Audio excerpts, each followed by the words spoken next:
पहले बिहार बीजेपी अध्यक्ष ने पुलिस पर किया वार। अगर मैं पूर्वी चंपारण की बात करूं, जो मेरा भी लोकसभा क्षेत्र का हिस्सा है, तो जो स्थितियां हैं वह भयावह हैं। कहीं ना कहीं पुलिस प्रशासन का सहयोग से पूर्वी चंपारण में शराब का काम चल रहा है, और जहां एक नंबर का शराब प्रशासन के सहयोग से चल रहा है, वहां पर जाहिर बात है कि इस तरह की घटनाएं नहीं होती हैं। जहां पर प्रशासन कड़ा है, वहां पर इस तरह की घटनाएं ज्यादा होती हैं। अब विधानसभा अध्यक्ष ने भी पुलिस को लगाई फटकार। दारू के मामला में भी यही करते हैं आप लोग। रोज दारू पकड़ाता है, यहाँ बरैया से लेकर के लखीसराय तक 100 में 5 गो के पकड़ के पीठ थपथपा लेते हैं, 95 गो से मिली भगत और व्यवस्था फैलाते हैं। निश्चित तौर पर आखिर ये कायर लोग कैसे होने दिया रात भर नाच, और थाना में जबरदस्ती बयान लिखाता है, लोगों से लिखवा लेता है, उसकी प्रमाण है। आपने वीडियो सुना। क्या राजनीति से प्रेरित होकर काम करती है बिहार पुलिस? बेचारा दर्शक दीघा में बैठा है, इसको कार्रवाई की है। अच्छी बात है, कार्रवाई किए हैं। आप लोग इस तरह की मानसिकता से, राजनीतिक से प्रेरित होकर के जो काम कर रहे हैं, ये अच्छी चीज नहीं है। क्या बीजेपी कार्यकर्ताओं को टारगेट करती है बिहार पुलिस? आपने कार्रवाई किया, सरकार के कानून का पालन किया, अच्छी बात है, लेकिन जो उद्घाटन किया, जो आयोजन करता था, उसका आपने नहीं किया अरेस्टिंग। और जो दर्शक दीर्घा में बैठा हुआ 200 आदमी है, उसमें एक आदमी यही मिला, क्योंकि वो व्यक्ति कहीं न कहीं हम लोग से प्रश्न जुड़ा हुआ है। तमाशा इस तरह से सुशासन स्थापित करना है तो बहुत ही ईमानदारी के साथ, अपना हो या पराया, बिना भेद किए हर हाल में कार्रवाई करनी होगी। माहौल को पवित्र करना होगा। मेरे नजर में विधानसभा अध्यक्ष है, दल की बात नहीं होनी चाहिए। आप दल चिन्हित करके कार्रवाई करिएगा और दल के नाम पर किसी को डिमोरलाइज करिएगा। क्या बिहार पुलिस शराब माफियाओं से करती है मिली भगत? दारू के मामला में भी यही करते हैं आप लोग। रोज दारू पकड़ाता है, यहाँ बरैया से लेकर के लखीसराय तक 100 में 5 गो के पकड़ के पीठ थपथपा लेते हैं, 95 गो से मिली भगत और व्यवस्था फैलाते हैं। क्या बिहार पुलिस बालू माफियाओं से करती है साठगांठ? मिली भगत आ गई है कि एक तो माफिया बालू का काम करता ही था, उसके साथ कुछ भ्रष्ट पदाधिकारी मिल गए, कुछ ज्यादा माल लदवा देंगे और गाड़ी वाली बाहर निकलेंगे तो उसको पकड़ लेंगे। जो माल देंगे उसको छोड़ देगा, जो माल नहीं देगा उसको 2 लाख 4 लाख फाइन कर देगा। ये क्या तमाशा है? बीजेपी के सहयोग से सरकार फिर भी बिहार पुलिस पर वार। दारू के मामला में भी यही करते हैं आप लोग। रोज दारू पकड़ाता है, यहाँ बरैया से लेकर के लखीसराय तक 100 में 5 गो के पकड़ के पीठ थपथपा लेते हैं, 95 गो से मिली भगत और व्यवस्था फैलाते हैं। अगर मैं पूर्वी चंपारण की बात करूं, जो मेरा भी लोकसभा क्षेत्र का हिस्सा है, तो जो स्थितियां हैं वह भयावह हैं। कहीं ना कहीं पुलिस प्रशासन का सहयोग से पूर्वी चंपारण में शराब का काम चल रहा है, और जहां एक नंबर का शराब प्रशासन के सहयोग से चल रहा है, वहां पर जाहिर बात है कि इस तरह की घटनाएं नहीं होती हैं। जहां पर प्रशासन कड़ा है, वहां पर इस तरह की घटनाएं ज्यादा होती हैं। बीजेपी के बिहार पुलिस पर भरोसा काहे नहीं खे? जी हाँ, यही सवाल है, बीजेपी के बिहार पुलिस पर भरोसा काहे नहीं खे? क्योंकि अक्सर किसी भी राज्य में कानून व्यवस्था या पुलिस प्रशासन को लेकर विपक्ष सवाल उठाता है, पुलिस पर गंभीर आरोप लगाता है, लेकिन बिहार में विपक्ष कब, सहयोगी पार्टी बीजेपी के ही नेता बिहार पुलिस पर लगातार सवाल उठाते हैं। बिहार पुलिस की शराब माफिया और बालू माफियाओं से मिली भगत के गंभीर आरोप लगाते हैं। पहले संजय जायसवाल और अब स्पीकर और लखीसराय से बीजेपी विधायक विजय सिन्हा ने पुलिस पर न सिर्फ गंभीर आरोप लगाए, बल्कि थाना प्रभारी की जमकर क्लास भी लगाई। पूरा मामला बताएंगे, लेकिन जरा देखिए और सुनिए स्पीकर ने थाना प्रभारी की क्लास कैसे लगाई। आप ही थाना प्रभारी बढ़ गए? जी सर। 15 मिनट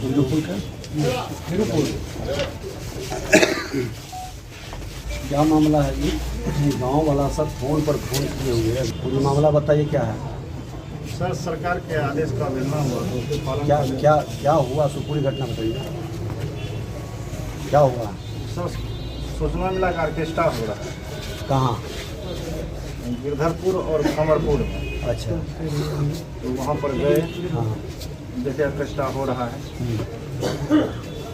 जो नेम्ड एफआईआर है वो लोग मेरे सामने आए। कितना आदमी का नाम है? कितना आदमी का नाम है? कितना हुआ? 10 हुआ। कहाँ का? कमरपुर में कितना आदमी का नाम एफआईआर है? 10 क्या वो अरेस्ट हुआ 100 हुआ कमरपुर में? जी। टीवी पर जो चल रहा था वो कहाँ का चल रहा था? ये वो अरेस्ट किया था सर, उसको देखने गया था, उसको पकड़ लिया। ओ मतलब देखने गया तब पकड़ लिया। तब पकड़ लिया। और उसका अपने ने आप रात में कहा एक गया मिनट। 50,000 रुपया दीजिए तो आपको छोड़ देंगे। अरेस्ट करने के लिए एक आदमी को अरेस्ट करके लाए, उद्घाटन किया था क्या? ये उद्घाटन करने वाला कौन था? बड़का मछली ने हमरा कैसे पकड़ा? उद्घाटन करने वाला कौन था? ये सर इन्वेस्टिगेशन एक मिनट, आप एफआईआर किया है, उद्घाटन करने वाला आपको पता नहीं है? पीछे से कौन उद्घाटन किया है? सारा पब्लिक जानते हो कौन उद्घाटन किया है जी? बोलिए कमरपुर का कौन बैठ मतलब उद्घाटन करने वाला बड़ा है, उसको कार्रवाई नहीं करिएगा? अभी बेचारा दर्शक दीघा में बैठा है, इसको कार्रवाई की है। अच्छी बात है, कार्रवाई किए हैं। आप लोग इस तरह की मानसिकता से, राजनीतिक से प्रेरित होकर के जो काम कर रहे हैं, ये अच्छी चीज नहीं है। आपने कार्रवाई किया, सरकार के कानून का पालन किया, अच्छी बात है। लेकिन जो उद्घाटन किया, जो आयोजन करता था, उसका आपने नहीं किया अरेस्टिंग। आज जो दर्शक दीर्घा में बैठा हुआ 200 आदमी है, उसमें एक आदमी यही मिला, क्योंकि वो व्यक्ति कहीं ना कहीं हम लोग से पर्सनल जुड़ा हुआ है। आप ये दिखाना चाहे कि इसको अरेस्ट कर करके हम सरकार के पीठ थपथपा लें कि हम एक्शन में आए। दारू के मामला में भी यही करते हैं आप लोग। रोज दारू पकड़ाता है, यहाँ बरैया से लेकर के लखीसराय तक 100 में 5 गो के पकड़ के पीठ थपथपा लेते हैं, 95 गो से मिली भगत और व्यवस्था फैलाते हैं। ये अच्छी चीज नहीं है। पूरी आप उसको, अच्छा वो दर्शक दीघा में 200 आदमी है, सबका अरेस्टिंग होगा? सबका अरेस्टिंग होगा ना? कम उम्र के लड़के को, नौजवान को अगर जो इस तरह से जेल भेजेंगे, कार्रवाई होनी चाहिए। बहुत अच्छी बात है, आपने अच्छा कार्रवाई किया है। हम लोग भी चाहते हैं कानून व्यवस्था का राज कायम हो, लेकिन ये चेहरा देख करके क्या है? आपका क्या, कौन है? आइए झुनू बाबू, इधर आइए झुनू बाबू। क्या है आपका मामला? आइए आइए, हाँ आइए आगे। हाँ, वार्ड नंबर 6 में 620 खसरा में तो आवेदन दिया गया था सीओ साहब के यहाँ भी। तो उनका राजस्व कर्मचारी गया था इंक्वायरी करने, तो वहाँ एक विपिन सिंह नाम के जो दबंग व्यक्ति हैं, वो हमको गाली गलौज किए, बोले कि 3 दिन के अंदर तुमको फोर्स भेजे थे। वो अपना काम तो पूर्वत कर रहा है। क्या मामला है बताइए। कल अब सवाल है कि आखिर स्पीकर विजय सिन्हा ने थाना प्रभारी की क्लास क्यों लगाई? आखिर क्यों स्पीकर को कहना पड़ गया कि पुलिस राजनीति से प्रेरित होकर कार्रवाई करे? सवालों का जवाब जानने के लिए पूरी रिपोर्ट।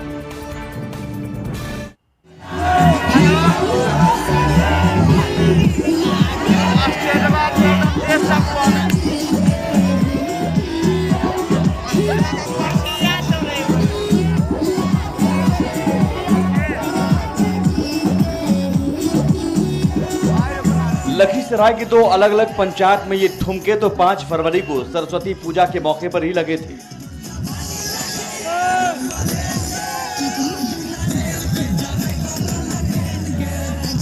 लेकिन इन ठुमकों पर बिहार की सियासत अब जाकर नाच रही है। दरअसल जब ये ठुमके लग रहे थे, तब बिहार में कोरोना को लेकर नाइट कर्फ्यू और इस तरह के आयोजन पर पाबंदी थी। लेकिन नियम कानून को ताक पर रखकर रात भर ये ठुमके चलते रहे।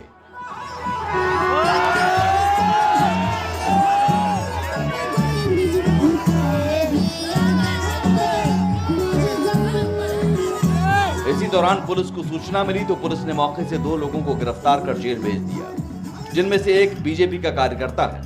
बस इसी बात को लेकर विधानसभा अध्यक्ष और लखीसराय से विधायक विजय सिन्हा भड़क गए और फिर थाना प्रभारी को बुलाकर जमकर क्लास लगा दी। ओ मतलब देखने गया तब पकड़ लिया। और उसका अपने ने रात में कहा गया 50,000 रुपया दीजिए तो आपको छोड़ देंगे। अरेस्ट करने के लिए एक आदमी को अरेस्ट करके लाए, उद्घाटन किया था क्या? ये उद्घाटन करने वाला कौन था? बड़का मछली ने हमरा कैसे पकड़ा? उद्घाटन करने वाला कौन था? एक मिनट, आप FIR किया है, उद्घाटन करने वाला आपको पता नहीं है? कौन उद्घाटन किया है? सारा पब्लिक जानते हो कौन उद्घाटन किया है जी? बोलिए कौन उद्घाटन? मतलब उद्घाटन करने वाला बड़ा है, उसको कार्रवाई नहीं करिएगा? अभी बेचारा दर्शक दीघा में बैठा है, इसको कार्रवाई की है। विजय सिन्हा यही नहीं रुके, उन्होंने सीधे पुलिस पर राजनीति से प्रेरित होकर कार्रवाई करने का आरोप लगाया और उनसे जुड़े होने के कारण गिरफ्तार करने को लेकर फटकार लगाई। बेचारा दर्शक दीघा में बैठा है, इसको कार्रवाई की है। अच्छी बात है, कार्रवाई किए हैं। आप लोग इस तरह की मानसिकता से, राजनीतिक से प्रेरित होकर के जो काम कर रहे हैं, ये अच्छी चीज नहीं है। आपने कार्रवाई किया, सरकार के कानून का पालन किया, अच्छी बात है। लेकिन जो उद्घाटन किया, जो आयोजन करता था, उसका आपने नहीं किया अरेस्टिंग। आज जो दर्शक दीर्घा में बैठा हुआ 200 आदमी है, उसमें एक आदमी यही मिला, क्योंकि वो व्यक्ति कहीं ना कहीं हम लोग से पर्सनल जुड़ा हुआ है। आप ये दिखाना चाहे कि इसको अरेस्ट कर करके हम सरकार के पीठ थपथपा लें कि हम एक्शन में आए। तो सवाल है कि क्या बिहार पुलिस बीजेपी कार्यकर्ताओं को टारगेट करती है? आखिर सरकार में सबसे बड़ी पार्टी होने के बावजूद बीजेपी कार्यकर्ता क्यों बिहार पुलिस के निशाने पर है? ये सवाल खुद विजय सिन्हा उठा रहे हैं। क्या तमाशा? इस तरह से सुशासन स्थापित करना है तो बहुत ही ईमानदारी के साथ, अपना हो या पराया, बिना भेद किए हर हाल में कार्रवाई करनी होगी। माहौल को पवित्र करना होगा। मेरे नजर में विधानसभा अध्यक्ष है, दल की बात नहीं होनी चाहिए। आप दल चिन्हित करके कार्रवाई करिएगा और दल के नाम पर किसी को डिमोरलाइज करिएगा। हालांकि इसके बाद विजय सिन्हा यही नहीं थमे, उन्होंने थाना प्रभारी पर शराब माफियाओं से मिली भगत कर कार्रवाई करने का आरोप लगाया। दारू के मामला में भी यही करते हैं आप लोग। रोज दारू पकड़ाता है, यहाँ बरैया से लेकर के लखीसराय तक 100 में 5 गो के पकड़ के पीठ थपथपा लेते हैं, 95 गो से मिली भगत और व्यवस्था फैलाते हैं। शराब माफिया के साथ साथ विजय सिन्हा ने बिहार पुलिस पर बालू माफियाओं से भी सांठगांठ करने का गंभीर आरोप लगाया। मिली भगत आ गई है कि एक तो माफिया बालू का काम करता ही था, उसके साथ कुछ भ्रष्ट पदाधिकारी मिल गए, कुछ ज्यादा माल लदवा देंगे और गाड़ी वाली बाहर निकलेंगे तो उसको पकड़ लेंगे। जो माल देंगे उसको छोड़ देगा, जो माल नहीं देगा उसको 2 लाख 4 लाख फाइन कर देगा। ये क्या तमाशा है? वैसे पहली बार नहीं है जब बीजेपी से जुड़े किसी बड़े नेता ने सीधे बिहार पुलिस की कार्यशैली पर गंभीर आरोप लगाए हों। इससे पहले हाल ही में बीजेपी प्रदेश अध्यक्ष संजय जायसवाल ने शराबबंदी को लेकर बिहार पुलिस की कार्यशैली पर सवाल उठाए थे। अगर मैं पूर्वी चंपारण की बात करूं, जो मेरा भी लोकसभा क्षेत्र का हिस्सा है, तो जो स्थितियां हैं वह भयावह हैं। कहीं ना कहीं पुलिस प्रशासन का सहयोग से पूर्वी चंपारण में शराब का काम चल रहा है, और जहां 1 नंबर का शराब प्रशासन के सहयोग से चल रहा है, वहां पर जाहिर बात है कि इस तरह की घटनाएं नहीं होती हैं। जहां पर प्रशासन कड़ा है, वहां पर इस तरह की घटनाएं ज्यादा होती हैं। इससे पहले बीजेपी विधायक संजय सरावगी, औरंगाबाद सांसद सुशील सिंह, मंत्री जनक राम समेत कई नेता और मंत्रियों ने भी बिहार पुलिस की कार्यशैली पर गंभीर आरोप लगाए हैं। सवाल है कि जिस बीजेपी के सहयोग से सरकार चल रही है, आखिर उसी सरकार की पुलिस पर बीजेपी को भरोसा क्यों नहीं है? बीजेपी को क्यों लगता है कि पुलिस बीजेपी कार्यकर्ताओं को टारगेट करती है? क्या जेडीयू बीजेपी के बीच चल रहे घमासान के कारण बिहार पुलिस गंभीर आरोपों के घेरे में है, या फिर बिहार पुलिस पर लग रहे आरोपों में दम है? अगर आरोप सच हैं तो फिर पुलिस व्यवस्था में क्यों नहीं सुधार किए जा रहे हैं? ब्यूरो रिपोर्ट, कशिश न्यूज। और वहीं बिहार विधानसभा अध्यक्ष विजय सिन्हा के लखीसराय पुलिस पर गंभीर आरोप लगाने पर प्रतिक्रियाएं भी आई। सांसद रामकृपाल यादव ने कहा कि विजय सिन्हा एक संवैधानिक पद पर बैठे हुए व्यक्ति हैं और अगर वो बिहार पुलिस पर आरोप लगा रहे हैं तो जरूर बिहार पुलिस की कार्यशैली से नाराजगी है और इसलिए आरोपी पुलिस वालों पर कार्रवाई होनी चाहिए, जिससे इस तरह के मामले दोबारा न हो। वहीं जेडीयू सांसद सुनील कुमार पिंटू ने कहा कि अगर एक संवैधानिक पद पर बैठे लोग इस तरह के आरोप लगा रहे हैं तो पुलिस के वरीय अधिकारी को कार्रवाई करनी चाहिए। जबकि आरजेडी विधायक भाई वीरेंद्र तंज कसते हुए कहते हैं कि जब अध्यक्ष को ही मुख्यमंत्री के पास शिकायत के लिए जाना पड़े तो ये दुख की बात है। कार्रवाई पुलिस के जो व्यवहार है उससे अगर कोई आहत है आदमी, और खासतौर पर स्पीकर साहब जब बोल रहे हैं, तो निश्चित तौर पर प्रशासन को निश्चित तौर पर उसकी जांच के बाद कार्रवाई करनी चाहिए और सख्त कार्रवाई करनी चाहिए। स्पीकर है, विधानसभा के सम्मानित अध्यक्ष है, अगर उन्होंने किसी पुलिस वाले के ऊपर अगर कोई आरोप लगाया है तो मुझे लगता है कि बिहार के पुलिस महानिदेशक तुरंत इसको एक्शन में लेंगे और इसको संज्ञान में लेते हुए जरूर उचित कार्रवाई करेंगे। अब मुख्यमंत्री के पास उनको जाना पड़ेगा। अब अध्यक्ष जी को भी इस तरह का देखना पड़े, ये अध्यक्ष की बात प्रशासन के लोग नहीं मानते हों, तो ये तो मुख्यमंत्री का सबसे बड़ा ये है कि लोकतंत्र समाप्त होता नजर आ रहा है और लोकतंत्र का चारों स्तंभ जो हिलता नजर आ रहा है, इसको मजबूत करना हमारा आपका दायित्व बनता है और मुख्यमंत्री नीतीश कुमार के रहते लोकतंत्र कभी बच नहीं सकता। लेकिन सवाल है कि बिहार पुलिस के रवैये और कार्यशैली को लेकर कभी जेडीयू के नेताओं, विधायकों, मंत्रियों को शिकायत क्यों नहीं होती? बीजेपी विधायक, नेताओं और मंत्रियों को शिकायत क्यों होती है? बिहार पुलिस गृह विभाग के अंदर आता है, गृह विभाग सीएम नीतीश कुमार के पास, कहीं वजह ये तो नहीं, क्योंकि एक के बाद एक आरोप इस तरह से लगाते जा रहे हैं बीजेपी के नेता। जरा देखिए, स्पीकर विजय सिन्हा ने अभी बिहार पुलिस पर गंभीर आरोप लगाए हैं, जो आपने सुना।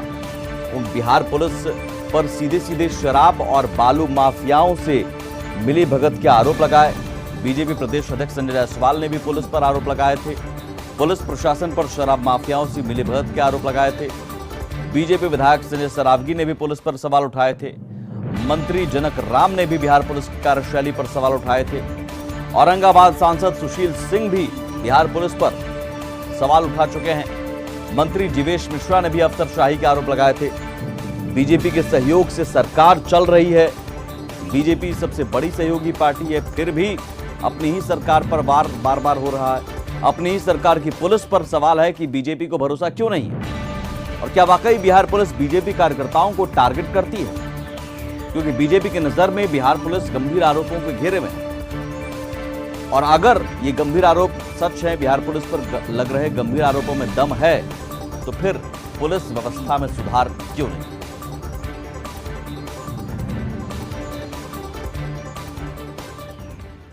लौटते हैं बस थोड़ी ही देर में ब्रेक के उस पार। 20 साल बाद बिहार को एक बड़ी सौगात मिली है, उसकी चर्चा करेंगे। झारखंड भी लिए चलेंगे, जहां नेता प्रतिपक्ष नहीं ही मिले, नेता प्रतिपक्ष के बिना ही बजट सत्र चलेगा। और अब बात 20 साल बाद बिहार को मिले एक बड़े सौगात की। जी सीएम नीतीश कुमार, केंद्रीय सड़क और परिवहन मंत्री नितिन गडकरी ने संयुक्त रूप से मुंगेर के श्री कृष्ण सेतु का उद्घाटन कर दिया।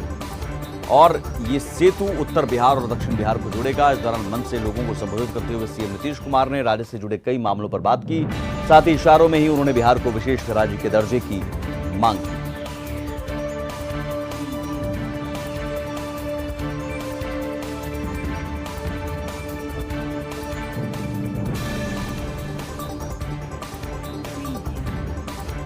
खुशी की बात है, और आप जान लीजिए कि इसके चलते हम लोगों को बिहार में इतनी खुशी है और इससे उद्योग बढ़ेगा।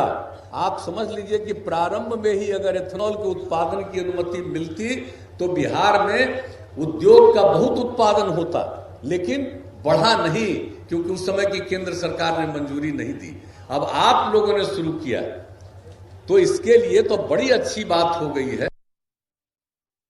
का रिश्ता यहाँ पर इस तरफ से लेकर के उत्तर की तरफ से सब जिलों से, और जो बताइए तो जो ये कमिश्नरी है और इसके दो जिले उधर, और ये सब के साथ इनको यहाँ पर से, तो ये सड़क मार्ग से सब कुछ जा कर के सड़क लोगों को किस तरह से करना पड़ता है, मार्ग नहीं बना हुआ था, तो ये गंगा नदी से ही गुजर करके ये सब कुछ करना पड़ता था।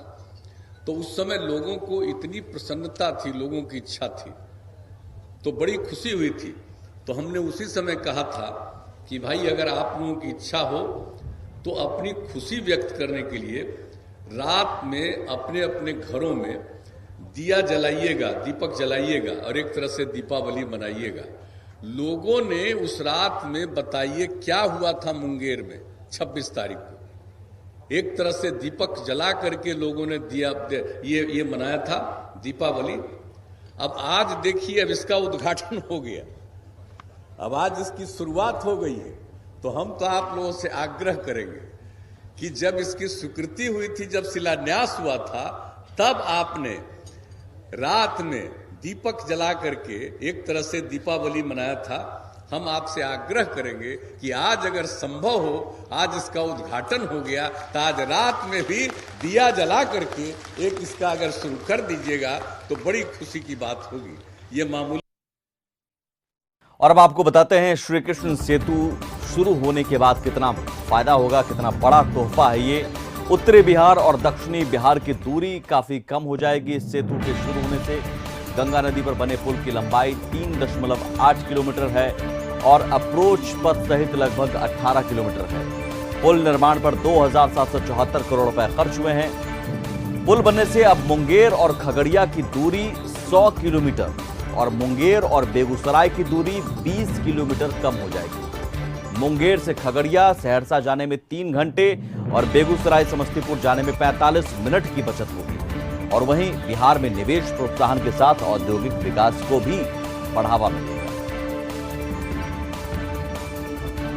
आगे बढ़ते हैं, रुख करते हैं झारखंड का। ऐसा लग रहा है कि एक बार फिर झारखंड विधानसभा का आगामी बजट सत्र बिना नेता प्रतिपक्ष के ही होगा। हेमंत सरकार का यह दूसरा बजट सत्र है जो बिना नेता प्रतिपक्ष के ही होगा। दरअसल पूर्व सीएम बाबूलाल मरांडी ने झारखंड विकास मोर्चा से चुनाव जीतने के बाद अपनी पार्टी का विलय बीजेपी में कर लिया था। बीजेपी ने बाबूलाल मरांडी को विधायक दल का नेता चुना है और निर्वाचन आयोग ने भी इसकी मंजूरी दे दी, लेकिन विधानसभा सचिवालय में यह मामला अभी भी लंबित पड़ा है। कशिश न्यूज से पूछे गए सवाल पर बाबूलाल मरांडी ने कहा कि सवाल झारखंड विधानसभा अध्यक्ष रविंद्रनाथ महतो से पूछना चाहिए कि नेता प्रतिपक्ष की जरूरत उन्हें है या नहीं। मुझे लगता है कि विपक्ष को मजबूत देखकर ये नहीं चाहते कि बाबूलाल एक नेता प्रतिपक्ष के रूप में सामने आए। वहीं नेता प्रतिपक्ष के सवाल पर बीजेपी विधायक नवीन जायसवाल ने कहा कि बाबूलाल मरांडी अपने समय के सबसे अनुभवी मुख्यमंत्री रहे और नेता प्रतिपक्ष का दर्जा नहीं देना बेहद ही दुर्भाग्यपूर्ण है। पार्टी के सभी विधायकों ने अपना नेता चुन लिया और उसमें आप प्रतिपक्ष का नेता का दर्जा नहीं देना, ये अपने आप में संवैधानिक संकट है। आप देखे होंगे कि पिछले कई वर्ष पहले कि यहीं पर झारखंड में मधु कोड़ा जी को मुख्यमंत्री चुना गया था। मुख्यमंत्री सभी लोगों के मिलीजुली होने के बाद मुख्यमंत्री का चयन हो सकता है और भारतीय जनता पार्टी के विधायक अपने स्वेच्छा से अपने नेता नहीं चुन पा रहे हैं और स्पीकर के द्वारा इस तरह से उस पर बाधा उत्पन्न करना कहीं न कहीं राजनीति साजिश की बू इसमें आती है। तो भाई जब पार्टी ने आपको बता दिया कि भाई हमारे दल के ओर से ये लीडर होंगे, बाकी आपको मानने में क्या दिक्कत है भाई? बाबूलाल मरांडी साहब को परेशानी। चलिए इसी के साथ बात सपाट में आज बस इतना ही, फिर सोमवार को होगी मुलाकात। नमस्कार।